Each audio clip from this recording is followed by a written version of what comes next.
Now I want to show you how to use manual mode.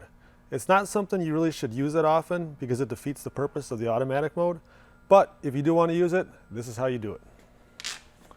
So first of all, make sure we're in manual mode, so toggle to there. Then we're going to use three buttons. We're going to use this turntable button, up speed for carriage and down speed for carriage. To start, hold the turntable in and wait till it beeps. Once it beeps, it's going to keep going. Now to go up, I push the carriage speed up. If I let go, like right now I'm going to let go, it's going to stay and not move up. Now if I go back up, it's going to go up. So I'm going to go to the top of the pallet, and now I'm ready to come back down. So if I'm going to come back down, I'm going to hit the down arrow, and I'm going to hold it in until I get to the bottom of the pallet. And once I'm at the bottom, in order to stop, I'm just going to hit that turntable button again.